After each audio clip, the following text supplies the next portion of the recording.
Love them or hate them, mages are a staple pick in the bot lane, and they are here to stay. My name is Evan DeBank, and I'm a challenger mage botlaner. In this video, I'm breaking down everything with regards to mages in the bot lane and why they've become such a staple pick over the last couple of years. To start, let's go over what I call the Mage Thesis. Why exactly do mages work in the bot lane? First, mages outrange ADCs, enabling them to poke their way through the lane, and in the case of extremely difficult matchups, scale their way to the mid game without falling behind. We can CS from range with spells, and generally speaking, AP carries are significantly safer than ADCs. Second, the whole objective for bot lane in the first 15 minutes of the game is just to not die. Mages are clearly better at this than AD carries. And finally, the third reason. Once you hit mid game, mages have access to utility that ADCs simply do not. We control space, we punish mistakes harder, and we can even play for picks, whereas ADCs simply get farmed by the enemy champions during the mid game in almost all cases. It's extremely hard to pilot an AD carry.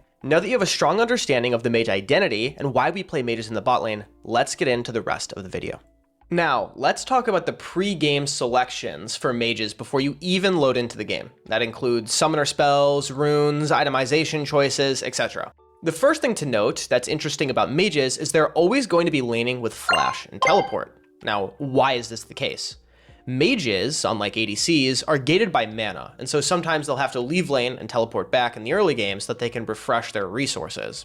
Besides this, mages don't need a defensive summoner spell in order to play. As we already talked about, mages have longer range, and so they can afford to take something like teleport, a summoner spell that can be used for better tempo, for split pushing and moving across the map. So not having to take barrier or exhaust is a massive advantage that APCs get. And while I won't be talking about individual rune choices, I'll leave those to other guides that I'll make for individual champions, most APCs will be running something like Comet or First Strike. Those are the best runes at the moment. Even a champion like Brand is going to be running Comet. I very rarely on any champion am running Dark Harvest or Airy at the moment, with the exception of something like Hui. Hui will run Airy, but no, it's mostly Comet and First Strike on every single mage. And then finally, the last decision you have to make before you enter a game is your itemization.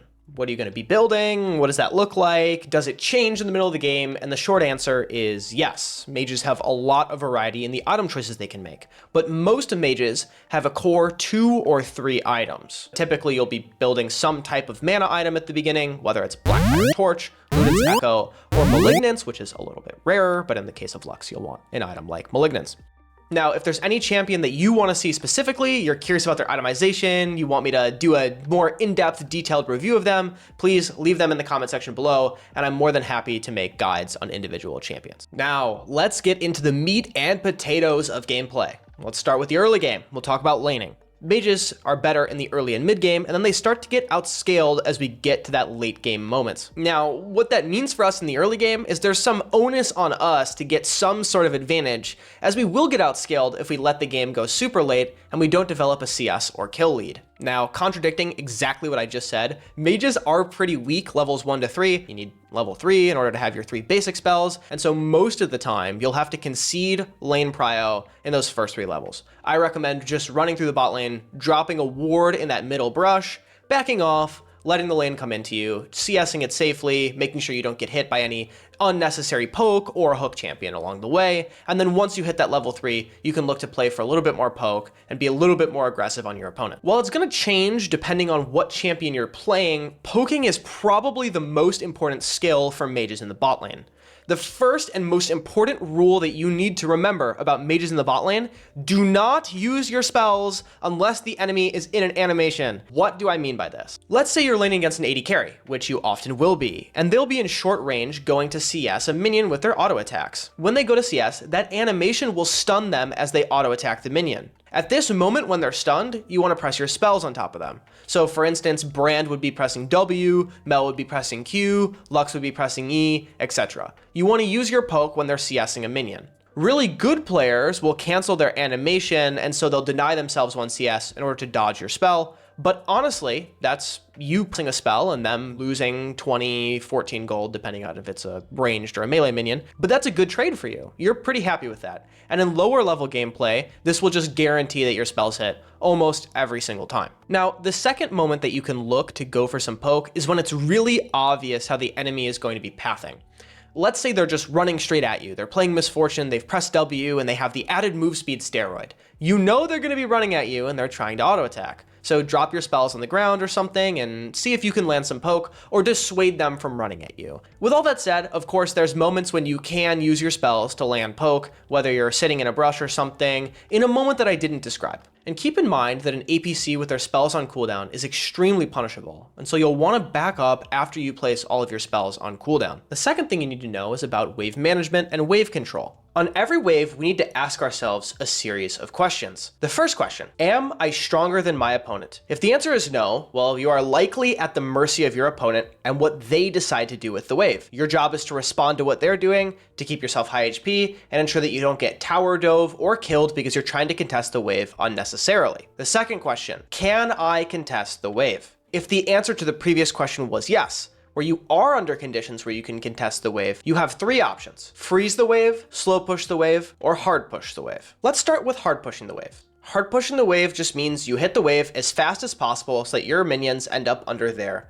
turret. There's a couple scenarios under which you might want to hard push the wave. The first scenario under which you might consider hard pushing the wave is when the dragon is spawning. It's essential that you're on time for that dragon, and by hard pushing the wave, we make it so that we get first movement through the river so that we can be the first bot laner on that objective, giving us a massive advantage going into the objective fight. The second condition under which we might hard push the wave is when we're looking to take a recall. So we'll push the wave as fast as possible, back up, reset to safety, spend all our gold, and return to the wave with full HP. The third condition under which we would hard push the wave is when we want to keep the pressure on our opponents. And by hard pushing the wave, the enemy is forced to CS the wave underneath their own tower. This gives us a massive advantage. They're trying to hit minions while we're throwing spells at them. And we already talked about how the best time to poke is when an enemy is in an animation and they're unable to dodge our spells. Now, keep in mind, there are some champions that can safely CS under their turret, and we won't be able to poke them out by hard pushing the wave. Examples of this include other mages who have a lot of range and can CS from so far away that we can't poke them underneath their turret, or if the enemy jungler is hovering close by, and by hard pushing the wave, we might put ourselves in danger of getting ganked by the enemy jungler, so instead we would want to resort to one of the other two options. That leads us to our second option, slow pushing the wave. Now, slow pushing the wave is the most complicated of the three. You'll often want to slow push the wave to build up more and more minions, ultimately crashing that big wave, let's say 20 minions, 3 waves all stacked together, into the enemy turret. What does this do for us? Well, it means that we have a lot of minions under the turret. That gives us a lot of time to turret dive, such that if we drop aggro, the turret will begin hitting a minion once we leave the turret's range. Second, we'll slow push the wave when we can't really freeze and when we can't hard push the wave. So we'll just slowly push the wave into them, ultimately crashing the wave and then just taking a recall. But it's mostly an option when you can't do the other two. And finally, that brings us to our last point, freezing the wave. Freezing the wave is an excellent thing that you can do specifically as a mage. Why is this the case? We talked about previously that poking has two main conditions under which you want to do it. 1, when the enemy is stuck in an animation, or 2, when you know that the enemy is going to be moving in a specific direction. But when we freeze the wave, we force the enemy to come towards us to enter and CS the wave, thereby locking themselves and walking a certain direction and giving us a very, very simple spot to hit our spells. If the enemy does decide to walk backwards, and hence, our spells will miss, they will then deny themselves some of the gold and CS that they otherwise would have gotten. With that said, I'm not going to give you a deep dive on how to freeze the wave or how to do cheater recalls or anything of this nature. All of those principles, I'll have some guides linked in the description below, so please check out those resources if you're curious on more information. Now, let's talk about the next fundamental for bot lane, specifically for mages, of course, and that's vision. Honestly, I never buy control wards. I wouldn't really recommend doing it. Maybe you're gonna buy 1 to 2 throughout the course of a game if you really know what you're doing. But generally speaking, control wards are very expensive for you as a bot laner. That's your support's job, right?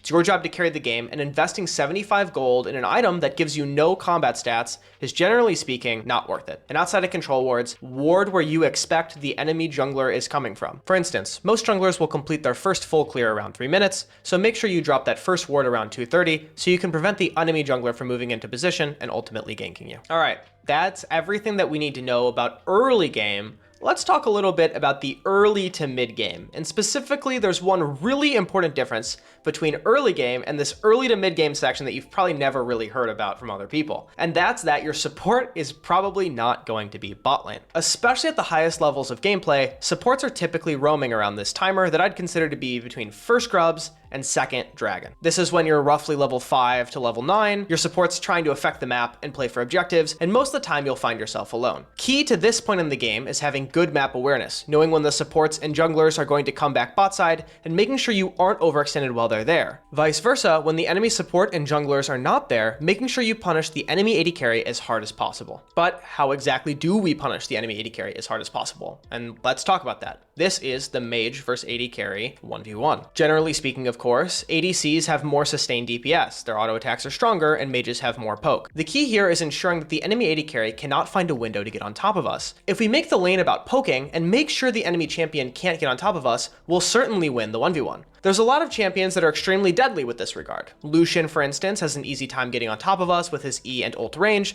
Kai'Sa can ult on top of you as well, and my permaban personally, Sivir, can do it as well because she has really strong wave clear and her ultimate gives move speed, plus her spell shield allows you to negate your crowd control abilities. Next, and this is the section where you can really hammer it home. Between 8 to 14 minutes, this is where the majority of the lead that a mage can get throughout the course of a game is going to be established. Now, although it shouldn't normally happen, let's say an AD carry does manage to get on top of you. In this case, we need to play around vision.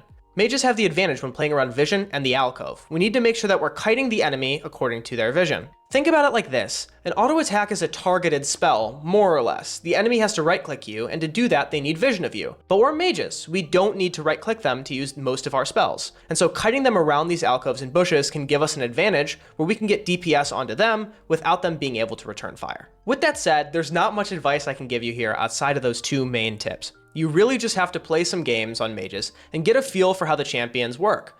Once you know your range a little bit better, you're making sure you're not stepping into that AD carry's auto attack range and outranging them with your spells, you're gonna do just fine. With the exception of really good players whose movement will just dodge your spells because, let's face it, they're better. But for the time being, those basic tips will be more than enough for you to succeed playing Mage's bot lane. Now, let's discuss the mid game. This is where, ideally, you have some advantage over your opponent, and this is due to Mage's strong lane phase, where they're stronger than AD carries, and so you should be expecting to come in the mid game with some type of advantage. It's also the phase where most people start running it down and making tons of mistakes. Most bot laners have a very weak understanding of this part of the game. First and foremost, we do not side lane. We're not frontlining or pushing for vision, and we certainly aren't running into the jungle by ourselves. We're squishy and we're a carry. We need to play like it. So step 1.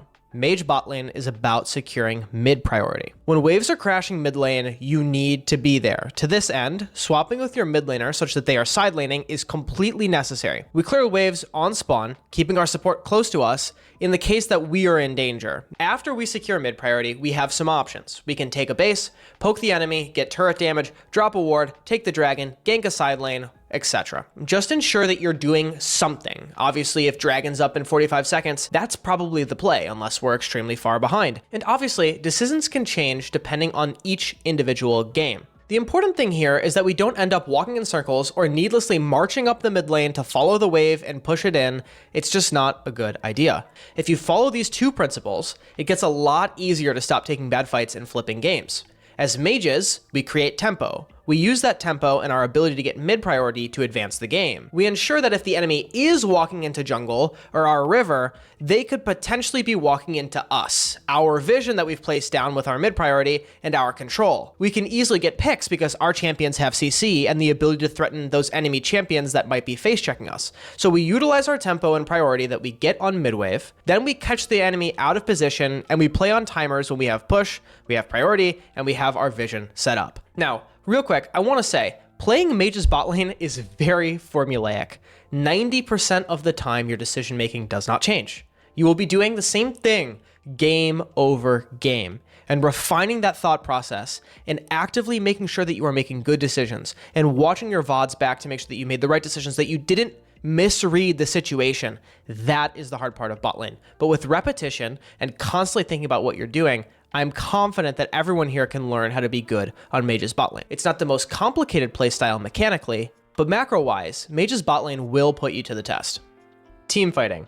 This is definitely the hardest part of the game for most bot laners. You're the squishiest classes in the game, whether you're ADC or a mage, and it's not easy to survive in teamfights where everyone's trying to kill you. There's one mistake that I see constantly. It's that players are either too far forward or they're too far back. The best way to explain where you want to position yourself as a mage inside of a teamfight is like so. First and foremost, you want to be behind your team. Mages certainly shouldn't be playing on a flank, and they shouldn't find themselves disjointed from the rest of their team. If that happens, it's likely you made a positioning mistake or your team just simply abandoned you. You want to stand on the edge of your range. You want to be able to cast spells, but for most champions, you don't want to be weaving in auto attacks. And this includes champions that have on-hit effects with their auto attacks, such as Lux passive or even Mel passive. Most of the time, mages need to play far enough back from their spell range, but not so close that they're in auto attack range. And teamfighting here will require good knowledge of where everyone is standing. How close you can get to the enemy champions in a teamfight is determined by how close the enemy champions are to you and their respective range.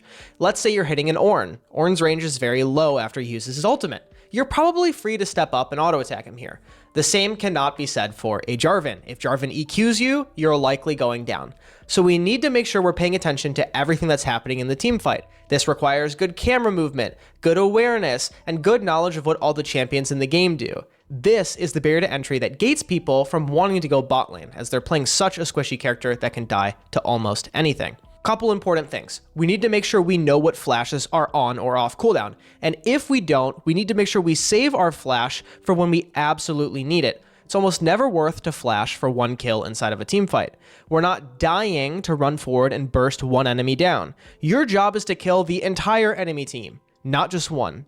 You are the carry of the fight. You do not put yourself out of position just to kill one character. The number one priority inside of a team fight is staying alive, not killing the enemy. Why is this the case? Oftentimes, enemies will put themselves out of position to try to kill you. Your job is to make sure that if they do try to engage on you, you're far enough back that they won't succeed. And in putting themselves out of position, your team will be able to follow up, and then you can start doing some serious damage. So positioning, first and foremost, is the necessary skill for mage botlaners.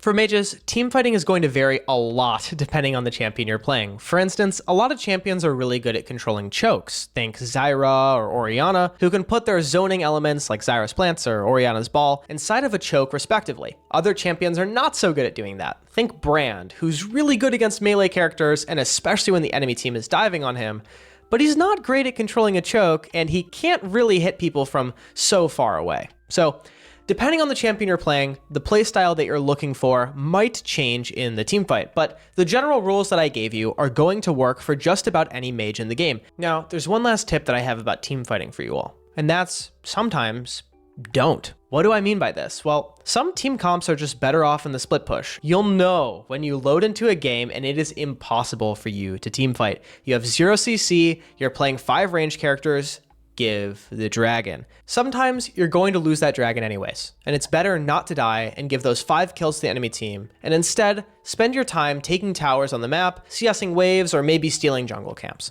You can always get an advantage by choosing to do something else instead of dying. And finally, let's talk about the late game for mages in the bot lane. Now, most people think of the game in 3 sections: the laning and early game, the mid game, and the late game. But what if I told you that the late game is really just an extension of the mid game? To be honest, when you go from the early game to the mid game, lane assignments change, the objective of the games change, what you're really playing for varies quite extensively, but in the late game, nothing changes too much from the mid game. That is, with one major exception. Death timers are incredibly high, and one mistake can lose you the entire game. There's a couple of principles that you want to follow during the late game that weren't necessarily the case during the mid game. The first principle is to always stay with your teammates. One singular death can lose you the game.